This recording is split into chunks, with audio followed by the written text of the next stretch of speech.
Winner from the belt to the plate. A swing and a miss, and that's the winner. That's the winner. A World Series winner for the Cardinals. Smith corks one into right down the line. It may go. Go crazy, folks. Go crazy. It's a home run, and the Cardinals have won the game by the score of 3-2 on a home run by the Wizard. Go crazy. Swinging a long one into left field. Adios, goodbye, and maybe that's the winner. A 3-run homer by Clark, and the Cardinals lead by the score of 7-5, and they may go to the World Series on that one, folks. What a team. What a ride. The Cardinals are world champs in 2011.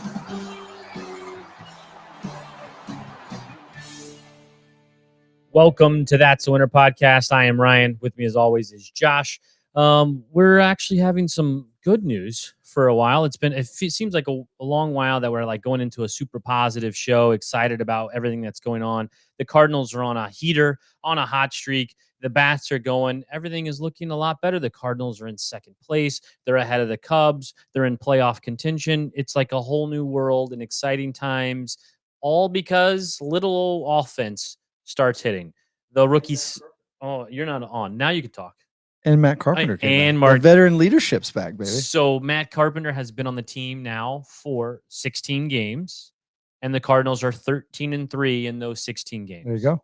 Or you could go back to the same game that he came back. Ollie was ejected in Milwaukee when they started that streak as well in the last game of that series. But all things considered, I said the Cardinals were going to lose just one game in this last two series, the Cubs and the Reds. Technically, I was correct. Yeah, the rain out in there. They had a rain out, but technically I was correct. I have been to one game, I do believe, in the last 16, and that was one of the ones they lost. So forever. You see that Shoto Imanaga got lit up by the Brewers. I did. I enjoyed Was that today? Yesterday? After that extra rest? Yes, that was yesterday. Yeah. Yeah. So lots of good stuff going on. I think my camera might be on the wrong one. No, it's right. Okay. It just looks a little strange. But anyways, so Josh, I don't really have any plans to talk except I'm excited that baseball is fun again at the moment. Like everything is a little different when we're hitting. Yeah. I mean, that's really, I saw a stat yesterday. I do believe you may have sent that. It was when the Cardinals score 3 runs or less, they are like 2-20. When they score 4 or more, they're 20-4 or whatever, like something like that stat. Well, it's obvious. If they hit, they score, they win. Very exciting. Yeah. It's nice to be watching games that matter. This is a lot better than what May 11th when we were 15-24 and 8 games out of the division. Well, so they went on a 11-14 wins last year, something similar to that number. And does this feel different to you in general? It feels different because of the pitching. Yeah. So the pitching's totally different. I don't remember entirely that, that streak we went on last year when we won, whatever it was, 10-2 or whatever it was to get back into it. I do know the offense was performing then. Arenado was hitting a bunch of home runs. Goldie was still hitting pretty well. But I don't think that the pitching, at least from our top 3 starters, has been this consistent since 2022, maybe 21. The last good year we had from Wainwright And Michaelis was better. Yeah. I mean, we haven't had starters churning out quality starts like this in a few years now. And hats off to, I don't know if hats off to Mo because we're still the cheap route, but I'll give a hats off to Lance Lynn and Kyle Gibson because they've proven me wrong so far, especially in terms of, we knew they'd give us quantity. That's why they were brought in, for the quantity of innings. But the quality of innings that they've given and been putting up, quality starts. And a lot of times these quality starts aren't three runs. I mean, they've had a lot of outings where it's 2 runs or it's 1 run or it's 3 or 4 runs given up because of some errors, and it's really only 1 earned run. And then they pitch better than the defense had given them. So the starting pitching, I think, is what has me most hopeful about this. And it is nice that the offense is finally hitting the ball. I don't want to say that I I'm right. Well, I was right. I was not worried about the pitching. I knew the pitching would be considerably better. I assumed Michaelis would have a bounce back year as well, which Not quite there yet. he has not. Hopefully. That hasn't happened. I expect Matt's to be good because he had finished good and he started out well. And then obviously he's injured again, and the Cardinals still seem short a starter. And then you send out Andre Palante, who then just throws a great game. I don't. Was it a Did he end up getting 6? I don't know where he ended up on that Yeah, game. he got a quality start. Quality start out of it. So 1 earned run. He had like 3 walks, but 4 or 5 Ks. I mean, did really that first inning. Yeah, he had 2 walks, first 2 batters, and then really settled down after that. and okay, I don't want to be negative, but I'll go there at this moment. So we'll talk about Jordan Hicks has had a really good season, and then last check live right now, Jack Flaherty had 8 Ks and a no hitter through 6 in Boston. Do those guys perform the same way if we re-sign them? I just assume no, because a change of scenery just helps guys, right? And you knew that Jack had it in him. You knew that, And he's very motivated, yeah. signing a 1-year pillow contract with a bad team. Hopefully, he's still young enough to needed get a a kick. good. He's on that. This Jack Flaherty season feels like last year with Cody Bellinger. Like that kind of 1-year pillow. I'm going to prove that I can bounce back and hopefully get on the market and get a bigger, Right. longer he contract didn't. because I'm still young. Yeah, Bellinger did it, but you could argue maybe that was Scott Boris's fault. A lot of unhappy Scott Boris clients this offseason, and Flaherty's one of those. I believe. Right. I believe Flaherty's a Boris client. So And he Montgomery fired him after as well. Yeah. So I mean, maybe you see maybe Flaherty's a guy you see sign an extension. Or maybe not extension with Detroit, but sign a longer term contract earlier on to get some of that higher AAV instead of waiting it out. Yeah, you jump in at the beginning of the free agency instead of waiting and waiting and waiting. All right, Flaherty's second in all of baseball, by the way, in strikeouts. He's first in the American League. Yeah.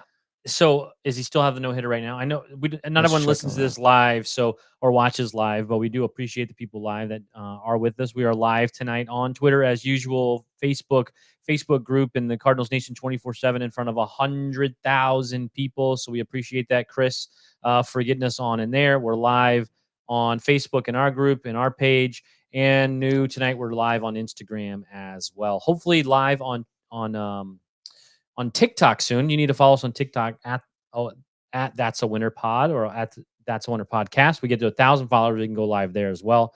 So go ahead. I was just stalling. I'm just going to bring it up live here on my phone and watching him now. We've got 1 out in the 7th inning. Still no hits. No hitter is intact for Jack Flaherty. Yep, full count. So, in Boston. So 6 1/3 in Boston, but the pitch count is now at, let's see here, 95. Okay, so he's getting high. Yeah, and he's only in the 7th inning. So I have a friend of mine's wife that's at the game. So Yogi, if you're watching, message in and let me know if she's still there and what's going on. Give us that play-by-play there. I just want to talk briefly about Breaking Tea. I'm going to click this. It might go over our face. It does. BreakingT.com/that'sawinnerpod. They put out a new Mason Winn t-shirt. BreakingT.com/that'sawinnerpod. Anything you buy from Breaking Tea at That's a Winner Pod gets a little cut of that. That's the new tee they put out for Mason Winn. Mason is on an 18-game hit streak for the St. Louis Cardinals. It is the second longest hit streak in Cardinals history behind Joe McEwing. 25, 25, I do believe. Is he still on the staff? No. Was that a brief? Did they let him go? I think so didn't too. They? Yeah. So Joe McEwing has that. I think it's 25 is what it is. And Mason Winn is now 18, just past, I do believe, was Albert Pujols, Jordan Walker, and Stan Musial. I think we're all at 17. And then now Mason Winn is at 18. The new shirt from Breaking Tea, BreakingT.com/that'sawinnerpod to be able to get you that shirt and give a little piece of it to us for using our link. You can always use our links on our link tree. All of our social media has our link tree to get everything. People still click it. I checked the stats on it the other day. People use it all the time, which is cool. That link tree gets you to Breaking Tea links, gets you to all of our different social medias as well. So Flaherty has now given up his first hit, by the way. Just did? Just did. Oh, so that's our fault. Still gave up Still, it has one out in the bottom of the But that's our seventh. fault. So there's the Single to left field. There's the jinx. But he also was at 95 Yeah, plus 95, pitches. yeah. It wasn't going to get there. But still, that's awesome for him. But the question is, the Cardinals still need pitching. Should we go negative or should we go positive? I mean, should we go negative, talk pitching, or should we go positive and keep talking offense? Well, let's start off with the pitching because there's positive in that too, right? Yeah. Sonny's been great. Kyle Gibson's been fantastic. Lance Lynn's just continue to go out there and somehow get you through 6 innings with 3 runs or less. The negative sides, I would say 2 things. One, Michaelis, I think right now it feels like it's a coin flip what you're going to get from him each game. Maybe you get 6 quality innings. It was looking bad the other day this week, and he got through 6 and gave you 3 earned run, and it was a quality start. It didn't look great, but he kept you in the game. But then we've had games where he goes 5 and gives up 4, 5, 6 runs. So he feels like a coin toss in the fourth starter position in the rotation, and we don't have a 5th starter unless you're buying into Andre Palante. And we've seen this front office and how they handle these situations. Do you think he's not going to pitch on the 5th day? I do think that after yesterday, he's earned at least one more start. And I watched some of the post game stuff. I listened to Ollie talk about what he wanted. And so apparently Palante from the beginning, when he was sent back down, they said, "What do you want to work on?" He said, "Put me as a starter. I want to work on a starter. I want to work on this other fastball I'm working on. I feel like I get better as the game goes along. I want a chance of starting." Have you heard of Jordan Hicks? Where have we heard that before? Yeah. Right. So they actually listened to Palante this time. They let him do that in AAA. The ERA results were there. WHIP was still really high. Control wasn't there. He was still walking a lot of guys, which again, we saw 3 walks yesterday. Granted, 2 of them were in the first inning. So he did settle down. But it did look like he got better as the game went on. Fastball was sharp, 96, 97 a few times. He's got that 2-seam, which is the new pitch he was working on, the sinker, that death ball that he's still trying to throw, which is like that kind of ultra drop changeup. He looked good. He looked really good. And that's not, 6 innings, 1 run is not nothing in Great American Small Park, as Chip Carey and many others like to call it. It's that's not nothing. That was a great outing. So we'll see. I think he's going to get another start this week. So what he pitched yesterday, off day today. That would be he'll either start against the back end of that Astros series or game 1 or 2 against the Pirates.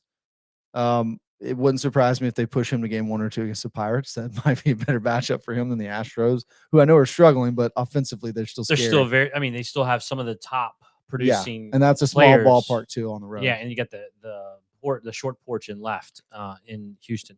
But long term, is he the answer? Probably not. A lot of us were making jokes about him starting yesterday because he just hasn't. He hasn't looked good out of the bullpen all year. I think 100% he gets at least one more chance. Yeah. And if he pitches decently enough, they're going to ride the hot hand. I may have asked this last time, last week on Thursday, if you heard John Zalok's comments. We talked about that, right? About Trevor Bauer. We talked about that. We did, yeah. So he is not even going to have that discussion about Trevor Bauer. People always mention it. I've seen like Ben Fred, some other guys mention Cardinals need to go get a piece, go get a pitching, someone in the pitching market, and everyone always comments Bauer. One of them responded, I can't remember which. I confused them sometimes and said they're not interested. It's not going to happen. It's not even anything they're going to look at. So who is someone that the Cardinals could look at on the trade market? Because this podcast episode is Cardinals in win now mode. Now, that is a tribute to Mason Winn and him playing very well. But also, when we're in this playoff picture, the Cardinals are 100% not selling. We know the Cardinals don't sell, and last year was a fluke in general. But if they are anywhere close, they're not going to be selling. So who is on the radar for the Cardinals in a trade market in pitching? I've seen one name, but you may have seen others. It's probably the one name I've seen. It's the only name I've seen brought up right now is Jesus Luzardo. Yeah, that's the one. With the Miami Marlins. Yeah. 26 years old. He doesn't turn 27 until the end of September. That Marlins team is he hasn't been very good, though, right? Well, I think he's been a product of some bad luck. So I'm looking at his numbers here, and automatically you see 4.4. If you just look at those kind of traditional stats, you see 2 and 4 and a 4.18 ERA. Right. I'm like, ugh. But then I started looking at this, like, okay, 51 innings, pitched, 50 strikeouts. That's almost a 9K per 9, which is not bad. 101 ERA plus, which is a little bit above league average. But it's the FIP, 3.63, and the WHIP, 1.14. Tells me that he's probably had some batted ball luck, probably had maybe just some bad play around him, balls that maybe that should have gotten caught, they dropped, and they weren't, weren't errors, because if they were errors, they wouldn't affect his ERA. But that 3.63 FIP, I think, is a little closer to where he'd be. If you look at his last 2 seasons. Well, for people that don't know, what's the FIP stand for, or what's it mean? What are they judging? FIP is fielding independent pitching. So that stat measures a pitcher's effectiveness at preventing, home run, walk, hit by pitch, the things that only a pitcher can control. So he can only control giving up a home run, a walk, a hit by pitch, or if he causes a strikeout. So essentially, it's taking out of that, metric the human error of fielding, right, essentially. And so if you look at his last 2 years, 2022, a little bit of a short season. I think he had some injuries. 3.32 ERA. Last season, 178 innings, 208 strikeouts, 3.58 ERA. I think that's closer to the guy that you're looking at. You're looking at a 10.5-ish strikeout per 9, which is great. You're looking at a guy that's going to be around a 3.5 ERA, which, that wouldn't be a 5th starter for us. It'd be right. It'd be above Michaelis. It'd be a 3rd or 4th starter, depending on where Lynn finishes the year with his ERA. So that's a guy I think that somebody look out, and he's a lefty, and we don't have one of those right now because Matz can't stay healthy. So and obviously, they're going to sell. So how did the Marlins go from playoffs last year, or playoff continue? Did they make the playoffs? I think they did. I believe they did last year. So how'd they go in Skip's first season to then just falling off a cliff and bad fast? I think they're the worst record in the National League, or is it the Rockies now? They're both down there. The Mets are falling down there too, which is poor Mets fans. I haven't followed them a whole lot. It seems like it's everything. I mean, their offense isn't hitting. Their pitchers aren't doing as great as they thought. I know they've had some injuries, right? Miami is the worst at a 3.351 win percentage. There you go. So they're 20-37. The Rockies have played 2 less games. They're 20-35. Both teams are 5-5 in their last 10. So the 2 worst teams in the NL in the last 10 are the New York Mets, like you just discussed, and the Chicago Cubs, who are 2-8 in their last 10 as well. The Marlins are last in the National League as a team in slugging percentage. They are last in the National League as a team in on-base percentage. And they are the 10th in batting average as a team. So what I'm seeing there is that there's no power. Last in OPS in the National League as a team. So the offense isn't hitting. I'm sure that the that the pitching is just as rough. As I pull up those stats. I think it's a little bit of everything for them. It just seems like between injuries, they knew they wouldn't have Sandy Alcantara, but their top starters haven't performed like they would. Yeah, team ERA 4.54. That's 14th in the NL. The Rockies are last at a 5.27 team ERA, which that's typical of the Rockies, especially with their ballpark, to have a team ERA that bad. It's a tough place to. So it's everything with the Marlins. So, they're not hitting and they're not pitching well. Yeah. And so they're not hitting, they're not pitching well. So they're obviously going to be sellers of some sort. And also you worry about. I've also read that Jazz Chisholm, potentially, he's still a younger guy, was looked at maybe as a cornerstone guy, but it would not surprise me if they kick the tires on him. He's a second baseman. Drafted as a second baseman. He's played center field the last couple of years. Been a little bit above average there. But fielding, he's been above average. I think in center field. He's had a drop off the last couple of years in the bat, right? Yeah, but he's had some injuries, but he was can play really, really good. A couple years ago. A couple years ago, he was really good. He was on the cover all-star of the video game, wasn't he? He was an all-star in 2022, but he got injured the last half of that. So the issue with him is injuries. The issue is injuries. He's only played 120. The most games he's played in a season is 124 in 2021. But he's cheap right now, I'd assume. By a low guy, I would assume. He's only 26. I'm sure under some team control for a while. Because there's this team in the NL that could use a real center fielder. Yeah, and I don't know if you qualify him as that. He is Well, I like mean, by a Tommy real. Tommy Edmond type center Okay. fielder in terms of he started as a second baseman, shortstop. What else could and has he? moved What else can he play? second base and shortstop. Second base, shortstop, and center field. So Center field, he yeah. is our version of Tommy Edmond, but Tommy Edmond is MIA on the 60 He's got day some plus speed, got IL. some pop. Jazz has got 8 home runs, 29 RBI, 10 stolen bases this year. He's hitting 262, but Okay, so who would you 120 OPS plus. He's 20% above league Oh average yeah, this year. that's Not bad. good. It's Okay, not so bad. let's say, all right, let's just put it together. We get Jazz, Chisholm, and Lazar. What is it? Luzardo? Jesus Luzardo. Luzardo. So we get Jazz, Chisholm, and Jesus Luzardo. What does it take to get those two guys? Oof. I mean, some pretty big pitching prospects. I would sure at least one Big? for You're talking yeah. about like Graceffo, but are Yeah. you talking like Oh, take yeah. hints? I don't think it would. I mean, with how Luzardo's pitched this year, I don't think it would take hints. Now, Luzardo is, I know he's under control through 2026. So you'd have him for 2 seasons. You'd have him for 2.5 seasons, right? It's kind of like Juan Soto a few years ago when the Padres traded for him. You'd have him for 2 full years after this year and the rest of this season. So there's some control there. I mean, I'm sure they're going to ask high on him, but he hasn't been as good as he's been in years past this year. Jazz, I don't know. I honestly don't know. I mean, with how much control they still have over him, he's still in arbitration. I'm pretty Yeah. sure. Like he's not going to be a free agent until 2027. I mean, he's got some arb years still, so he's probably going to be wound up being a guy that they hold on to. What's I would that imagine. website that does the Contract stuff? yeah, what is Spotrac. No, not the contracts. The one that does the one that we hate and love at the same time, that does the breakdown of trades.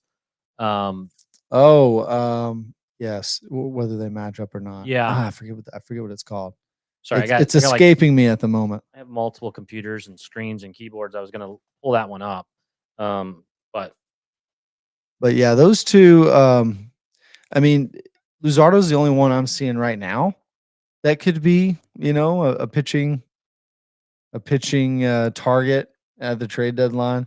I'm sure there's others right now that I'm just not.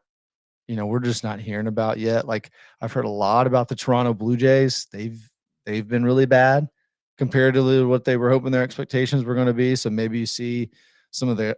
I mean, I've read stuff, some reports by Rosenthal and others saying that they might kick the tires on Vlad Guerrero Jr. and Bo Bichette. I mean, some of their what was supposed to be just a few years ago, some of their cornerstone pieces. So you got a few teams. Of course, the A's, they're going to be selling. They've got that fireball lights out closer. But that guy's really young. Mason Miller, I don't know if they'll be trading him or not. That's a reliever spot. So I haven't seen a whole lot of other stuff yet on the starting pitching trading market, but I'd imagine that that's going to kick up really fast these next few weeks as we get into June and get closer to the trade deadline and the All-Star break. so the one I was thinking of is baseballtradevalues.com. That's the one. That does the different ones, but Chris also comments MLB Trade Analyzer is the one that he likes. This is the one I was thinking of, is this one, but for whatever reason, it's not letting me click every one that I want.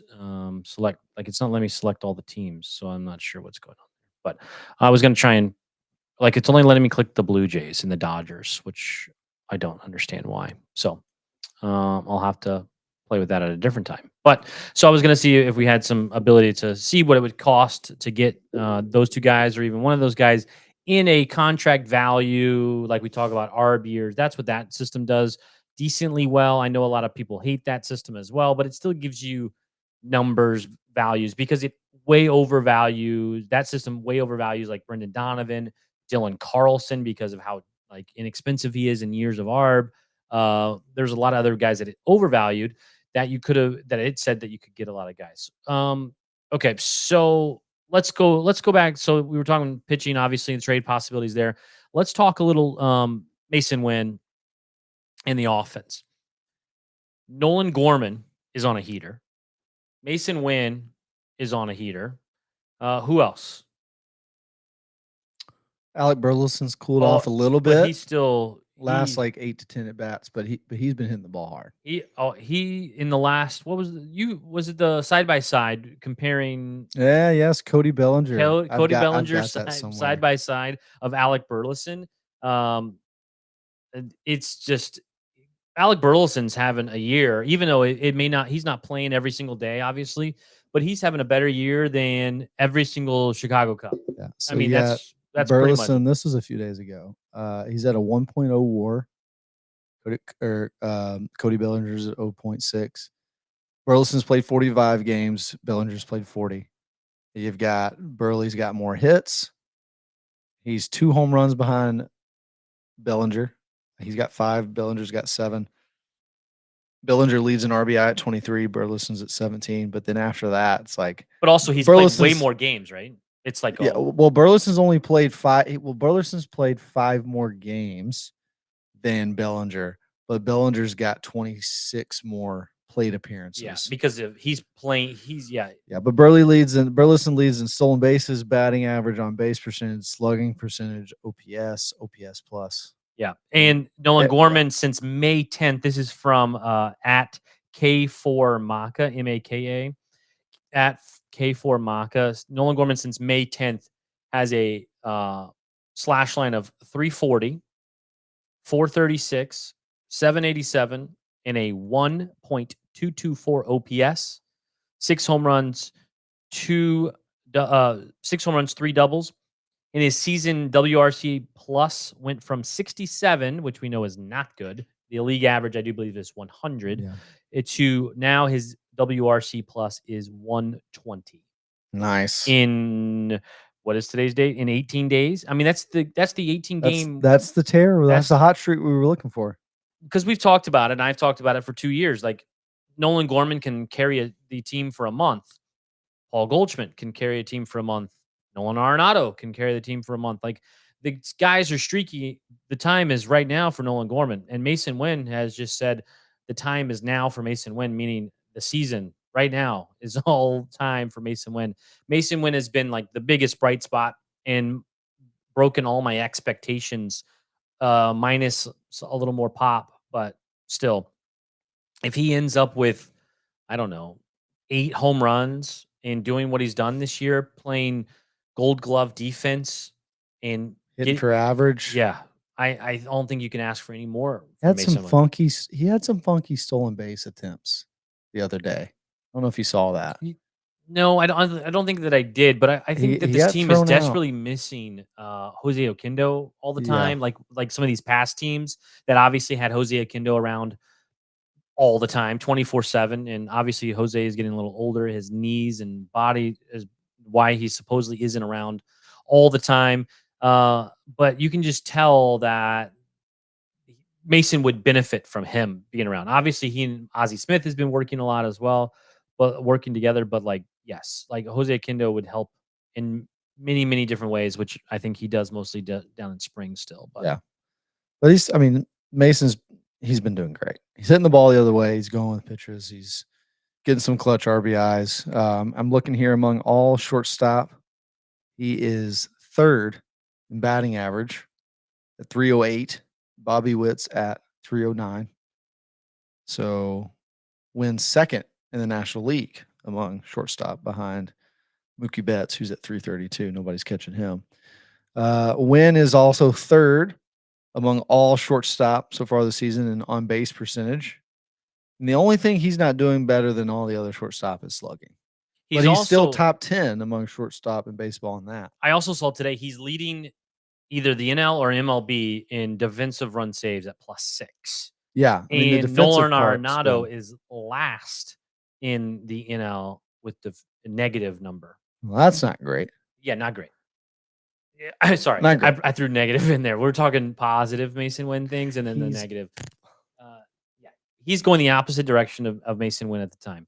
Hopefully his bat gets going. He had a nice swing the other day, and then he got 2 days off. So we'll see how that goes.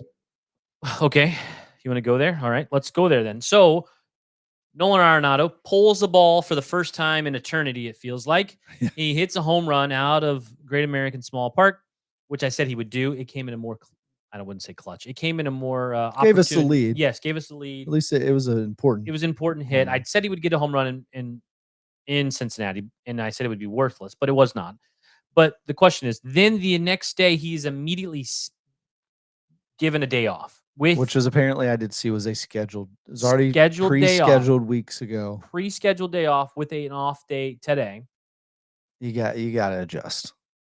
Do Given the you- situation that he's in. Do you say, all right, Mr. Nolan, you just finally pulled the ball. You sure you don't want to give it a go tomorrow? I honestly don't think Ollie asked him. Because it seems like the way Ollie's done, and they've come up with this game plan. I think he and Descalso, probably along with Mozeliak, but more so he and Descalso, have already factored in and worked in these pre-scheduled off days, and have just set a hard line over following them. Because we've seen it with Winn early on. It's just crazy amount of off days for him. Like, where's that? And he's finally stopped doing it. He didn't do it yesterday, but if we Yeah. had won the first 2 games of that series, wouldn't surprise me if he had sat Winn yesterday. And I question like where it's coming from. Like it makes me like, is that a part of his contract? Like, is that a part of Brandon I don't Crawford's think we saw contract? that the last 2 years with him, though. Yeah, I don't know. It's just so strange to me. Like, I would personally, I don't know, if I'm on like a heater, you're not taking me out until it stops. Yeah. Like if like Mason Winn on an 18-game hit streak, I'm in the lineup every single day until that ends. And it's just my confidence has never been better. My confidence has never been higher. Let me ride. And I feel like Nolan Arenado's been searching and searching and searching. He finally pulls the ball and he gets it out of the park. Let him ride. Yeah. I wonder if he would have asked him, if Nolan would have said, "Hey, like I want to get back in there." Who knows? I was gonna say, like, if it was a younger player, then you would be doing it. But then a younger player, in theory, just wouldn't be given a scheduled off day. Right, not typically. Yeah. But it shows how much they value Winn, because there really is no depth behind him, and Brandon Crawford's been useless.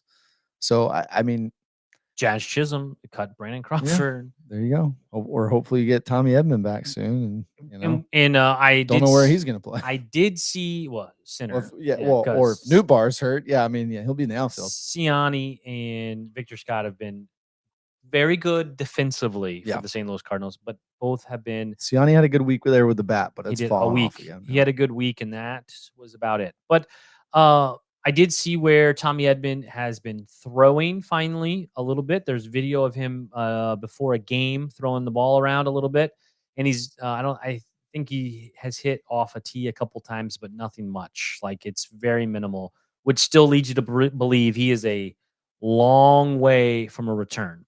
Oh yeah, definitely well past All-Star break, I would imagine. For Yeah, sure. because he's gonna have to go and. He's still got to hit. What is it? Right-handed, left-handed? He hasn't hit yet. I don't know which side it was that he hadn't hit, but you still have to go. You still have to do that, obviously. But then you have to go start off at AA or something and get a bunch of reps. Then go to AAA and get a bunch of reps, and then feel comfortable enough that he's going to be able to catch up and then be able to make it to the majors. Like, he's a long way off. I mean, if he hasn't even swung from one side, at least another month, you would think. Yeah. From making the big club. Oh yeah, and getting enough rehab. Right. starts to Enough get in there. rehab. Like, And at who least a knows month. how it shakes out by then? Because right? we're now in June, effectively, Pretty pretty much. much. We're going to be Starting in June. Saturday. So you're talking about, All-Star break is probably in, first week, second week of July. It's after All-Star break at this point to even have a glimpse of Tommy Edman.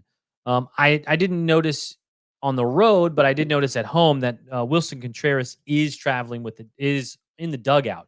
I don't know if he's traveling with the team on the road. Last I heard with him, he was hopeful to come back earlier than what they thought. Now, That's we'll good. see. We'll see if that happens. But Avon has been serviceable. And behind the plate, the nut shot was that brutal. was rough. Yeah. And I fully expected him not to play the next game, which is the first game in Cincinnati. I thought for sure he was not going to play.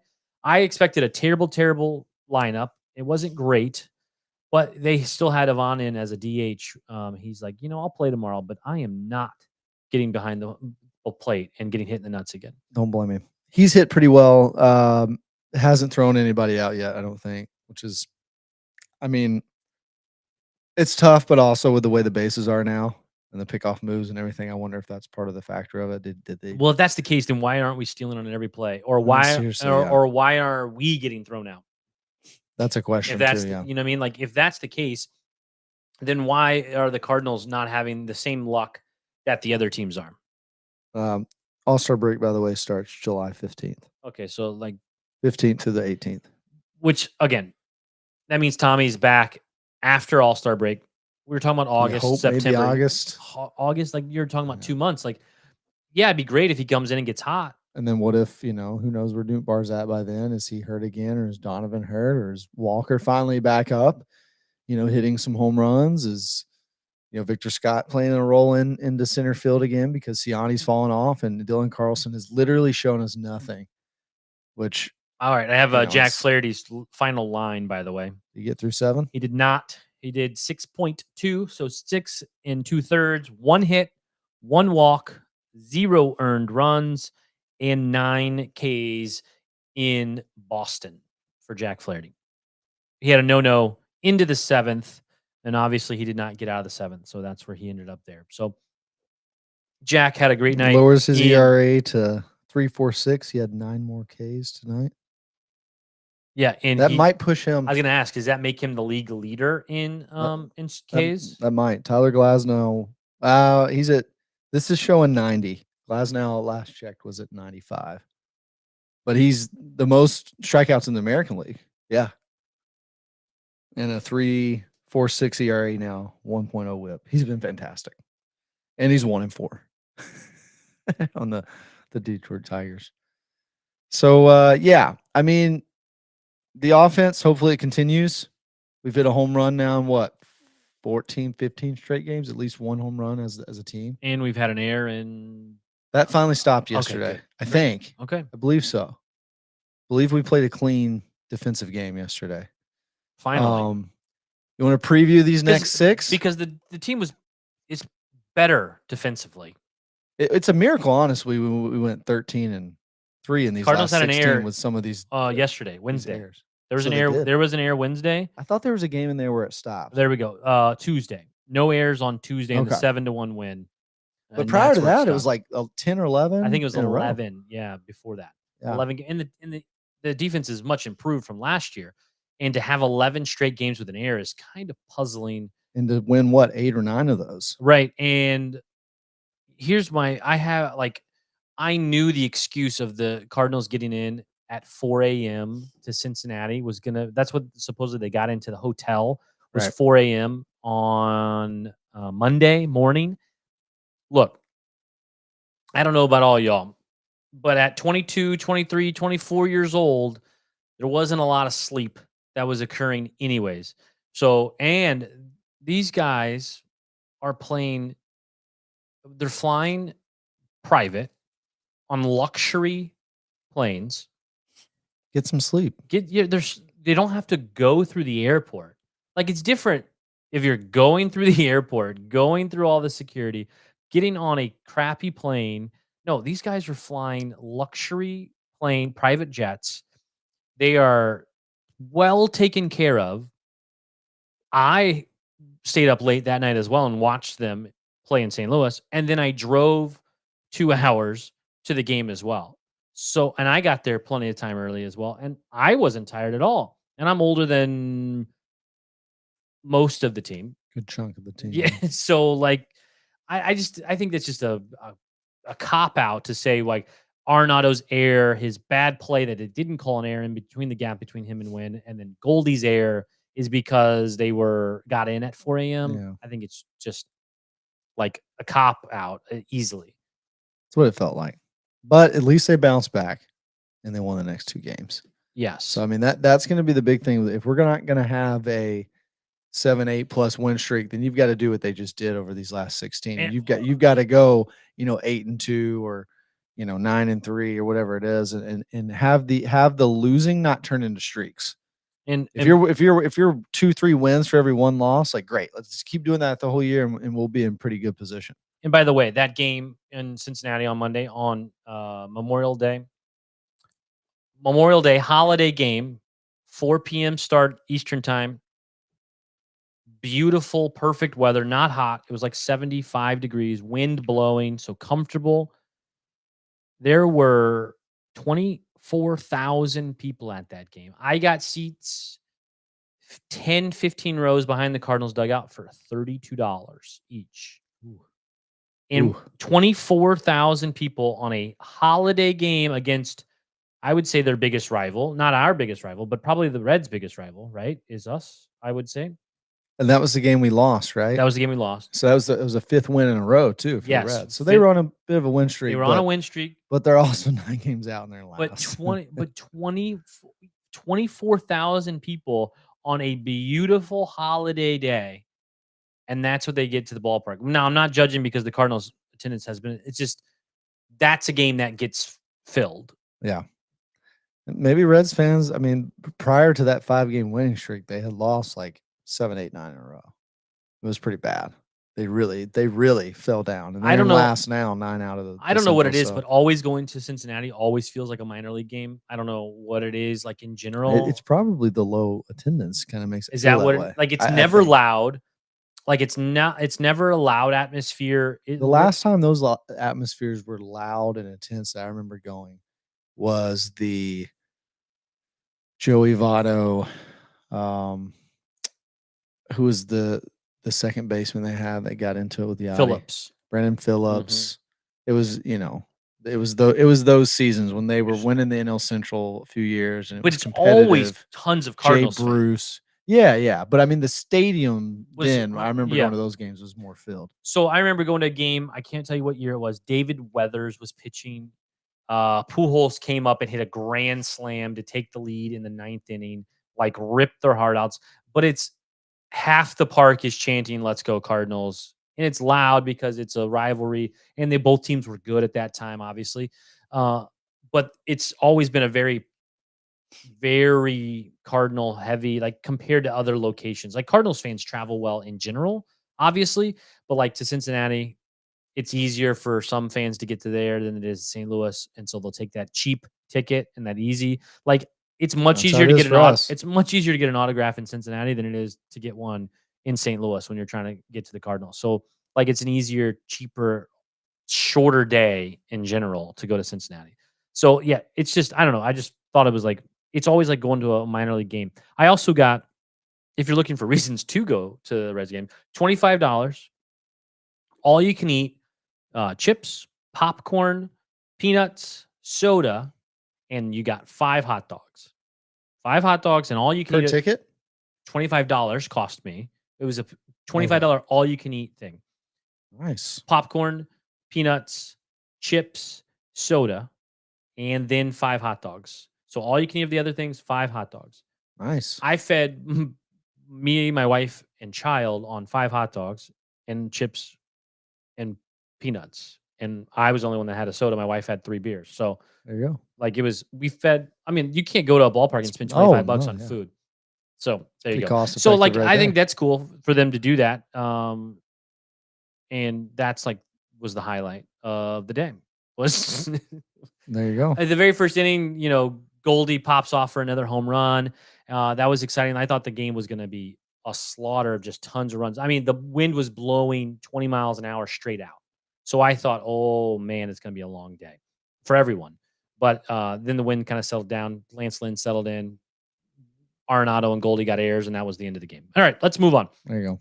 Let's talk Phillies. Yeah, let's preview this. So I'm looking at some numbers here. Do you want to hear in this 3-game series? You want to hear the win probability? So Fangraphs will do. I mean, they've got win probabilities for you for the rest of the season based off of matchups as far out as they can see them right now. Those go till June 19th. But we've got Miles Michaelis versus Aaron Nola tomorrow night. Aaron Nola. Everyone remembers that name from the offseason, hearing it a few hundred times. Fangraphs has us at a 40% chance to win that matchup. And I am assuming that has more to do with Miles Michaelis being on the mound probably than anything. And Aaron Nola is 6-2 with a 3.04 ERA this year. It's fine. He's pretty solid. Solid, yeah. Been really solid for them. So that's probably why we're at a 40% chance of winning that game. We're at a 48% chance of winning game 2. Is that Gray? Sonny Gray versus Ranger Suarez. It still leans a little bit more Phillies because of Ranger Suarez. You want to hear his stats for the season? He's 9-1 with a 1.75 ERA. That's their starter for the game. He started 10+ games and he's 9-1. He's leading baseball. Why are we ERA. at 48%? Why is it a 52%? I think the only reason they're still giving us a shot is because Sonny's on the mound, opposite of him. So it's holy smokes, 48% chance. Where did he come from? They've had him for a few years. Smokes. This is kind of one of those like out of nowhere. He's been really good as a starter years. He's been around for a little bit. As I pull up Baseball Reference here, he's 28. He's still a little bit younger, but he's drafted by and been with the Phillies his whole career. But last year, 4-6 with a 4.18 ERA, 125 innings. He's never pitched more than 155 innings in the majors. So he's obviously having a year. He's having a first half. He leads baseball in ERA. And wins right now. He's got to be. I was going to say, has to be leading in wins. And wins right now. So that's going to be a really tough. He's going for his 10th win of the season. And what's our highest guy at? I believe Sonny, right? Sonny's at 7-2. Okay. Sonny's having a great year with a 2.60 ERA. Yeah, he's had a couple games. Has a couple games and then he also obviously he's 7-2 and he missed the first 2 weeks of the year. Yes. Yeah. So he's been huge. Okay. Game 3 is Lynn versus. Let's stop for a second. Can we talk about Sonny Gray? Removing himself from twice. 2 games in a row, he has removed himself. Panic, cause for concern, no big deal. I am not panicked. I just don't love it. It leaves a bad taste in my mouth. Because you want that bulldog. Yeah. You want that bulldog that says, "Don't you dare come get that ball out of my hand." Which is what Lance Chris Lynn Carpenter, is doing. Lance you Lynn, want that mentality. Adam Wainwright at times would be like, "Don't you dare even come walk out here." And then you have Sonny Gray going, "All right, I'm good. Yeah, I'm done." Now, look, the second game, it was a rain delay, like 30. Well, and then it was that the one that was a 33 pitch inning because of 2 win errors? No, I think that was the previous time, but I could be mixing them up. But I do believe I think that was the first time he called for help. But like the second one was definitely like the 2-3 hour rain delay before it got started. So his prep obviously started 2 or 3 hours before that. Yeah. Then it stopped and then it kept going. And then he pitched 75 pitches, was cruising. Yeah, no hitter. No hit, like until an error. He was, and then he gave up a home run. Cruising, and then he waved. All right, I'm done. 75 pitches in, I do believe was the number.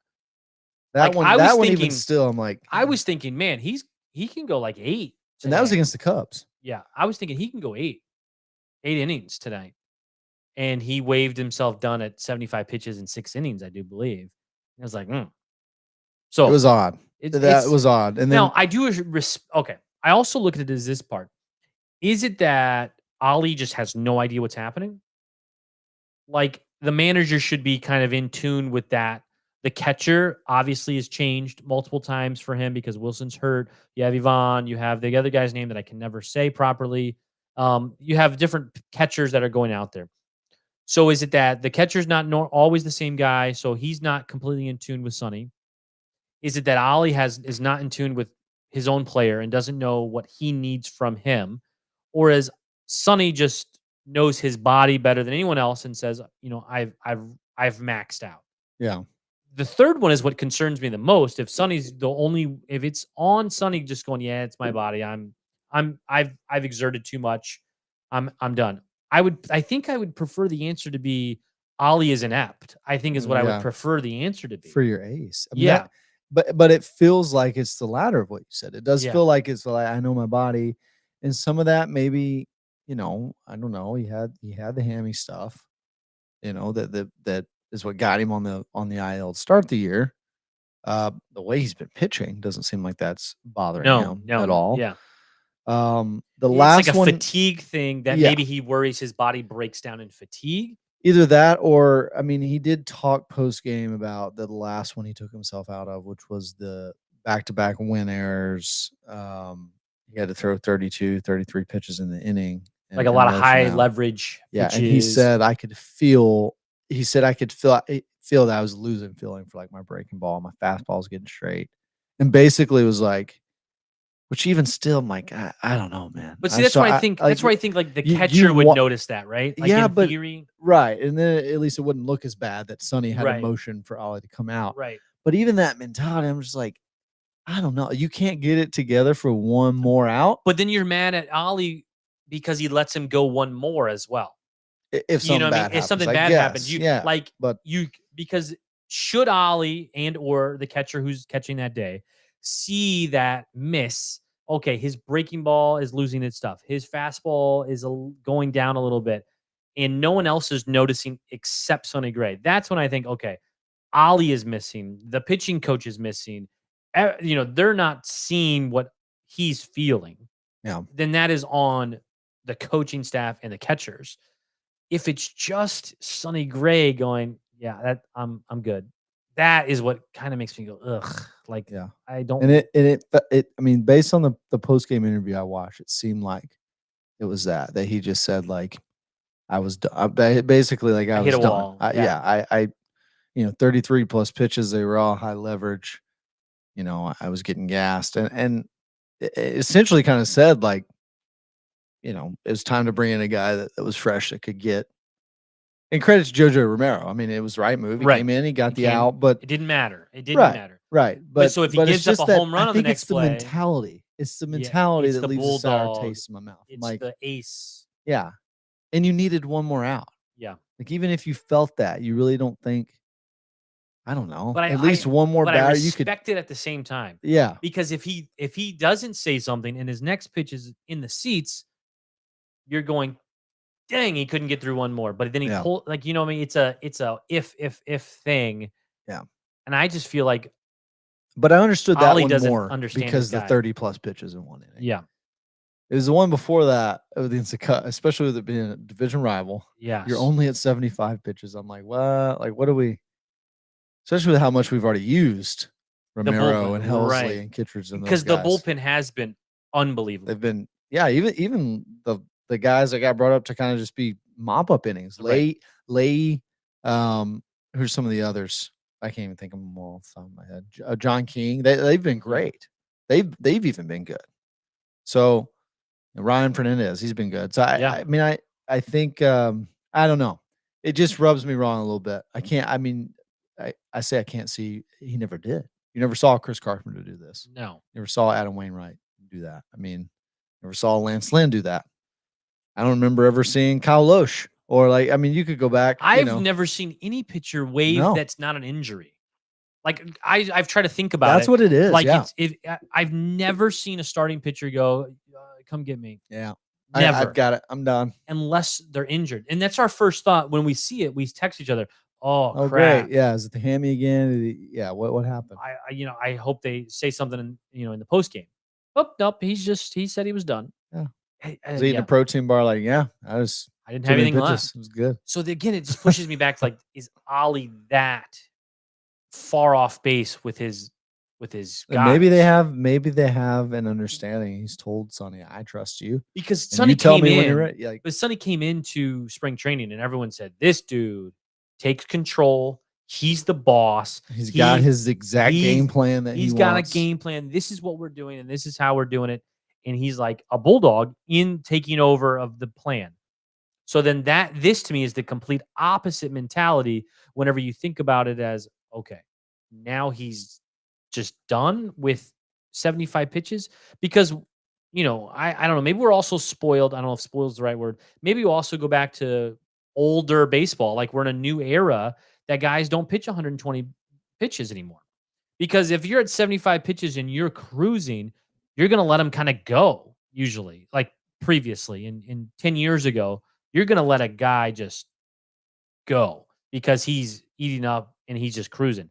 But now it's like 98, 99 pitches. He's on his last batter. then you have him at 75 pitches and he's waving that he's done. I just expected him to eat more innings, throw more pitches. Obviously, he's been very, very good, and he's 7-2, and he's doing exactly what people expected of him, except for the innings part that to do more. So Yeah. I don't know. All right, let's move on to game 3. Sonny's going in game 2 against a guy that's 9-1, leading the league. Yeah, leading the league, leading the wins league and ERA and wins. And so then that's who Sonny gets to go against. And in game 3, we have Lance Lynn and Taiwan Walker. Taiwan Walker's 3-1. Was he at the Mets? He was. I Okay. believe he was drafted by them. Yeah. 3-1, 5.51 ERA. Okay, so that's our winner game. But for some reason, Fangraphs has us only at a 48.5% chance to win that. They don't one. like I'm Lance Lynn, I would assume, but Lance Lynn has just been. But he gives up a lot. I mean, he's still. Well, so the obviously on Monday, Cardinals get a home run in the first inning with Paul Goldschmidt. And my father-in-law, who grew up in Ohio, is a Reds fan. He was with us, and I told him, I said, "Don't worry, Lance Lynn will give up a home run. Like I guarantee that it might be a solo shot, but he will give up a home run." That same inning, Lance Lynn gives up a home run to Calderana Hero guy in the bottom of the first inning. Calder, here, whatever it was. And so, like, he's going to give up a home run. You hope it's a solo home run, and you hope it's little to no damage, and he moves on and he settles in. So, okay, so today is Thursday, right? So that's Friday, Saturday, Sunday for the Philly series. You want to give a guesstimation on that series for yourself? Lynn, by the way, while we're on the topic of home runs, is 22nd in the National League in home runs given up. Like in a good way. Yeah. Well, he's only given up 7 so far, which is the same amount as Tyler Glasnow. Okay. I So how about that? apologize. I do Lance too. Lynn. Given up far less than I thought he would have so far this year because he gave up 44 He gave last up the league season. leading last season. He's usually between like 18 to 20-ish home runs a year. Well, yeah, but we're not even halfway through and he's at 7. So yeah. So it could still. You're still in that range. Yeah, He's still going to get. He's in his career range, which is fine compared to 44 last year. Yes. Yeah, because that means he would be at like 15-ish already. Yeah. Is where we'd be. Okay, so what will the Cardinals do in Philly? Oh man, I don't know. This Phillies team is so dang good. What did they do, Philly in St. Louis a month ago? Phillies came to St. Louis. Have we played them already? Didn't they? Didn't they come to St. Louis? Let's see here. I'm looking at the schedule. They did. Yeah. They did. We went. I want to say 1 and 2. 1 and 2. Okay. So we won. So we won the Sonny Gray versus Zach Wheeler matchup. We won that game 3-0. They beat us game 1, Miles Michaelis versus Spencer Turnbull. We lost. So we're seeing all new 5-3. pitchers. And we lost the Lance Lynn versus Aaron Nolan game in that one, 4-3. Okay, so we went 1 and 2 back in April. And so the only repeat pitcher and we'll we're see in Philly is Nola. this time. And we're in Philly. It's a tough place to play, but we have hit pretty well there the last few years. And I do believe Philly has the best record in baseball. They do. They've been doing everything. I mean, that offense. I think that series a month ago, approximately, whenever that date was, is what then got them on their hot streak. To be honest, they're doing. I mean, they're doing everything. I don't know much about their bullpen or who's in it, but the starting pitching has been fantastic, and the offense is just there's no breathing room in that offense with all those guys that are hitting right now. So, what's your number? I hope we can go 1 and 2. You hope you're worried about a sweep? I'm a little worried in Philly. I feel like I'm not worried about a sweep right now. Now we do get to. We don't have to deal with Zach Wheeler, which is nice. Which we beat him. We did beat him last, but he still pitched great against us in that game. So he usually pitches great against us.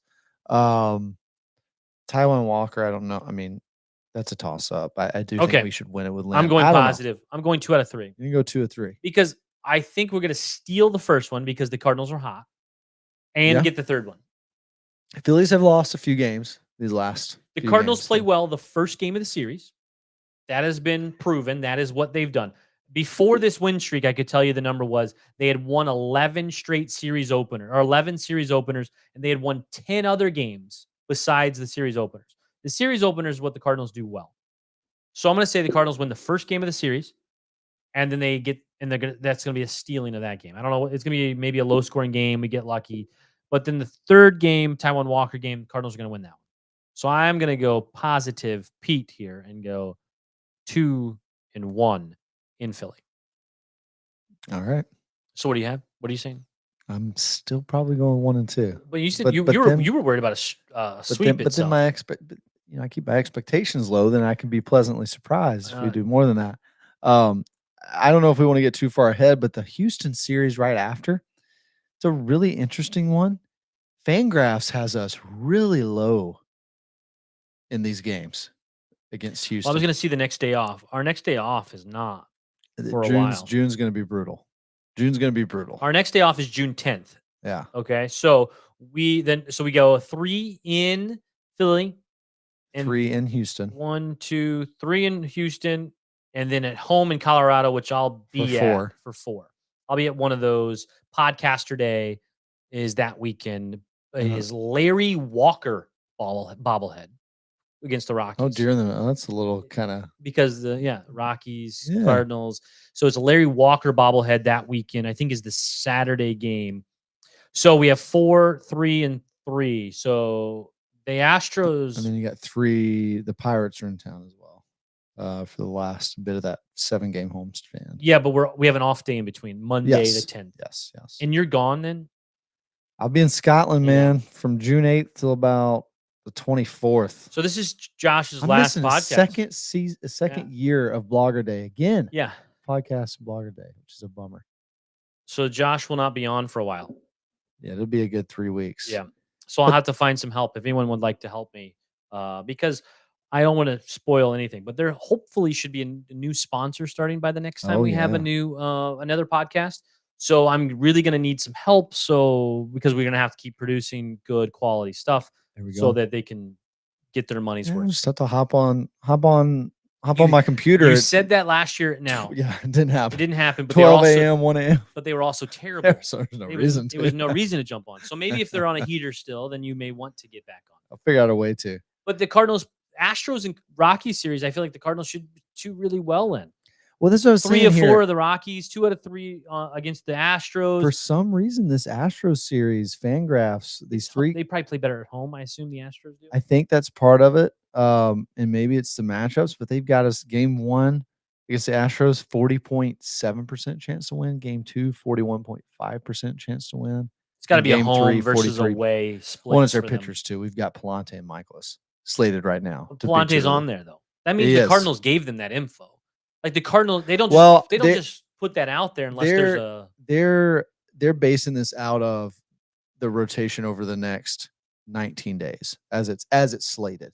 So it could change. It could, but if Palante gets pushed, because we did have the off day today, so maybe they tweak the rotation. I don't know. But usually, what happens, like whenever they didn't know when Palante was coming up or who was going to pitch, it was TBD for the next day.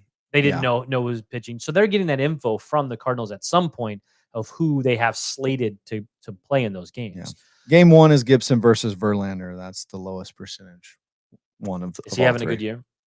He started off injured, but yeah, he's 3-2 with a 3.26 ERA. I still think the Cardinals are going to take 2 or 3 in Houston. So I'll just lay it out there. You're not going to remember the last time we played. You're not going to be there. I don't know either, to be honest. But forever. You're not going to be around to check me anyway. So here, 2-3 over Philadelphia, 2-3 over Houston. So that's 4-2.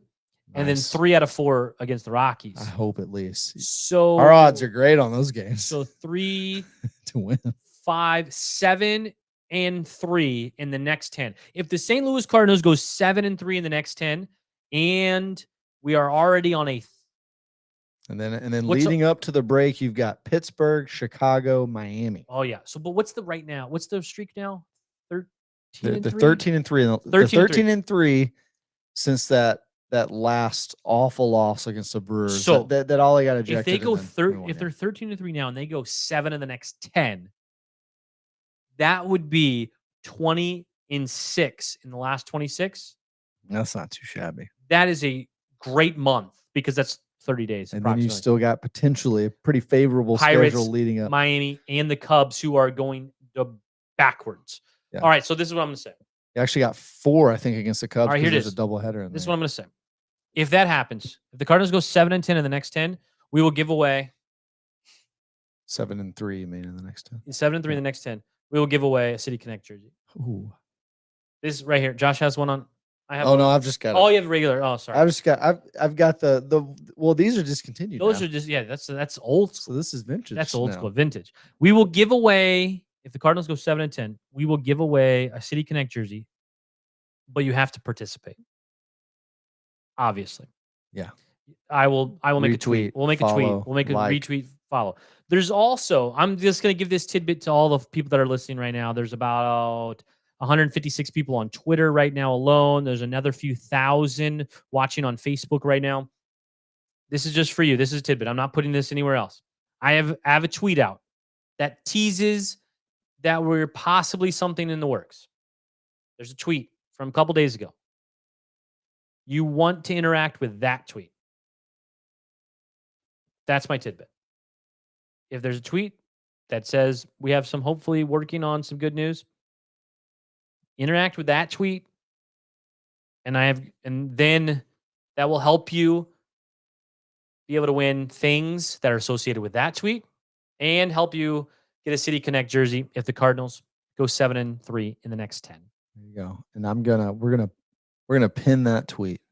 Oh, now you're just gonna we're gonna pin it just for it's only gonna pin for the next few hours because this show will go live up and get pinned up there tomorrow. So that tweet will get pinned for the next probably 12 hours, approximately. So we'll give you guys a little lift on that. The 1,000-ish people that are watching right now, that is your cue to go to our Twitter at That's a Winner Pod, and you want to interact with that specific tweet that's pinned up on our Twitter.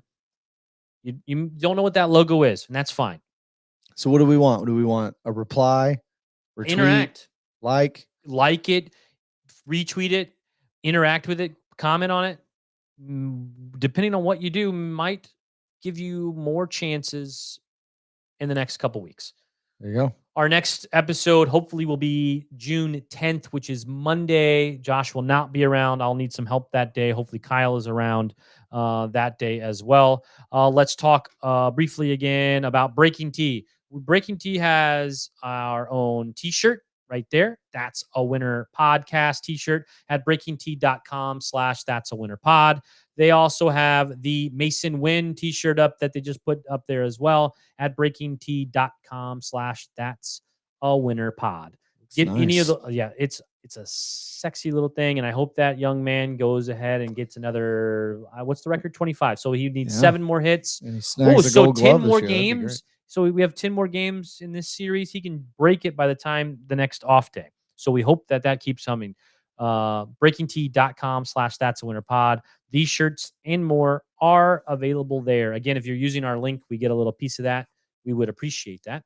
That helps pay for the bills. If we get everything done with the one that I'm talking about, everything is paid for the year. And then some, hopefully, then gives us even more opportunities to give away more things. And if this one thing goes through like it's working on, then I'll have a lot of good things to give away for you to try out. But you just have to interact properly with the proper tweets that discussed. After this, I will tweet about the City Connect giveaway. 7 out of 10. 7 of the next 10. If the Cardinals win them, we will give away a City Connect jersey of your choice, of whatever's on the. I don't know. Is everyone available online? Last I saw, it was Arenado, Goldschmidt, Newtbar, Walker. So whatever's available on Gorman, their website, I believe, you will have a choice of that. All right. No custom ones. No custom, just a choice of whatever that is on there. All right. What do you got? Anything else? That's it. All right. See you to Josh. Josh is gone for the next month.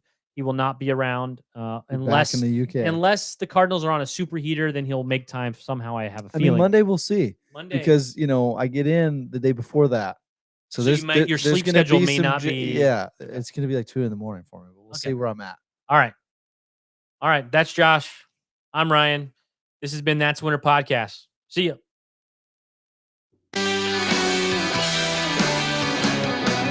Sugar from the belt to the plate. A swing and a miss, and that's a winner. That's a winner. A World Series winner for the Cardinals. Smith corks one into right down the line. It may go. Go crazy, folks. Go crazy. It's a home run. score of 3-2 and a home run by the Wizard. So crazy. Swinging a long one into left field. Adios, goodbye, and maybe that's the winner. A 3-run homer by Clark, and the Cardinals lead by the score of 7-5, and they may go to the World Series on that one, folks. What a team. What a ride. The Cardinals are world champs in 2011.